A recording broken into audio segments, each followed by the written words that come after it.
کہ میں نے تجھے پہچان لیا کہ تو ہی دجال ملعون ہے، اور ہمارے پیارے آقا رسول اللہ صلی اللہ تعالی علیہ وآلہ وسلم نے تیرے ہی خروج کی خبر ہم کو دی تھی۔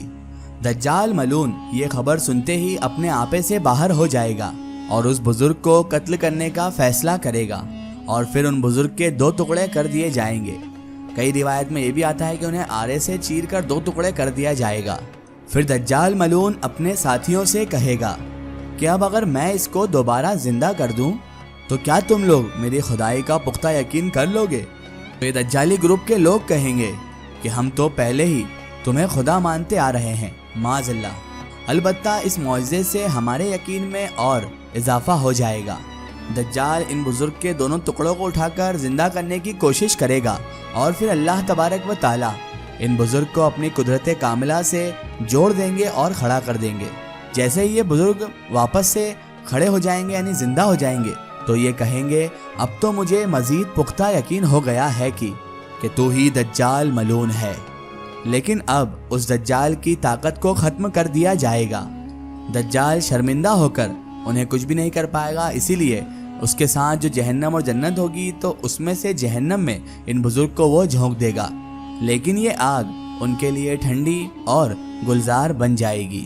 اور اس کے بعد دجال شام کا رخ کرے گا، لیکن دمشق پہنچنے سے پہلے ہی حضرت امام مہدی علیہ السلام وہاں پر آ چکے ہوں گے۔ دجال دنیا میں صرف اور صرف 40 دن ہی رہے گا، ایک دن 1 سال کے جتنا، دوسرا دن 1 مہینے کے جتنا، اور تیسرا دن 1 ہفتے کے جتنا، اور باقی دن عام دنوں کے برابر ہوں گے۔ حضرت امام مہدی علیہ السلام پہنچتے ہی زور و شوروں سے جنگ کی تیاری شروع کر دیں گے، لیکن صورتحال جو اس وقت ہوں گی وہ بظاہر تو دجال کے حق میں ہی ہوں گی، کیونکہ وہ اپنے مادی اور انفرادی طاقتوں پر پوری دنیا میں اپنی دھاک بٹھا چکا ہوگا۔ اسی لیے عسکر طاقت کے اعتبار سے دجال کی شکست بظاہر مشکل نظر آ رہی ہوگی، مگر خداوند تعالیٰ کی تائید و نصرت کا سب کو یقین ہوگا۔ حضرت امام مہدی علیہ السلام اور تمام مسلمان دمشق میں اس امید کے ساتھ دجال کے ساتھ جنگ کی تیاری میں ہوں گے۔ تمام مسلمان نماز کی ادائیگی دمشق کی قدیم ترین مسجد جامعہ عمومی میں ادا کریں گے۔ لشکر کی ترتیب اور یہودیوں کے خلاف سربلندی کو منظم کرنے کے ساتھ ساتھ امام مہدی علیہ السلام دمشق میں اسی فوج کو اپنی فوجی سرگرمیوں کا مسکن بنائیں گے، اور اسی وقت یہی مقام امام مہدی علیہ السلام کا ہیڈ کوارٹر بھی ہوگا۔ حضرت امام مہدی علیہ السلام ایک دن نماز پڑھانے کے لیے مصلی کی طرف بڑھیں گے ہی کہ عین اسی وقت اللہ کے نبی حضرت عیسیٰ علیہ السلام کا نزول ہو جائے گا، اور اللہ کے نبی حضرت عیسیٰ علیہ السلام 2 فرشتوں کے ساتھ اس زمین پر پھر سے نازل ہوں گے، اور حضرت امام مہدی علیہ السلام کی امامت میں نماز بھی ادا کریں گے۔ نماز سے فارغ ہو کر امام مہدی علیہ السلام، حضرت عیسیٰ علیہ السلام اور ان کا تمام لشکر دجال سے مقابلے کے لیے نکلیں گے۔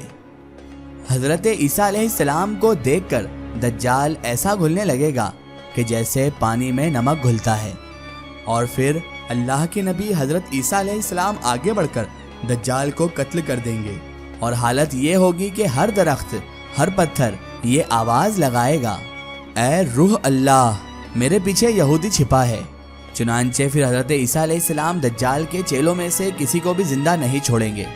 اس کے بعد حضرت عیسیٰ علیہ السلام صلیب کو بھی توڑ دیں گے، یعنی کہ صلیب پرستی ختم کر دیں گے، اور خنزیر کو قتل کر کے جنگ کا خاتمہ ہو جائے گا۔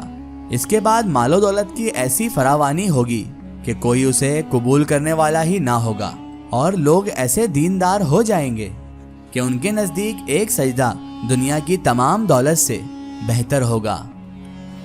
ایک ضروری اطلاع، اگر آپ بھی کسی بزرگ یا اولیاء اللہ کا واقعہ ہمارے چینل سے شیئر کروانا چاہتے ہیں، اور آپ چاہتے ہیں کہ ہم ان بزرگ کا واقعہ، کرامات یا کوئی معلومات پیش کریں، تو آپ ہمیں کمنٹ میں ان کے بارے میں بتا سکتے ہیں، اور ہمارے فیس بک پیج پر آپ ہم سے کانٹیکٹ بھی کر سکتے ہیں۔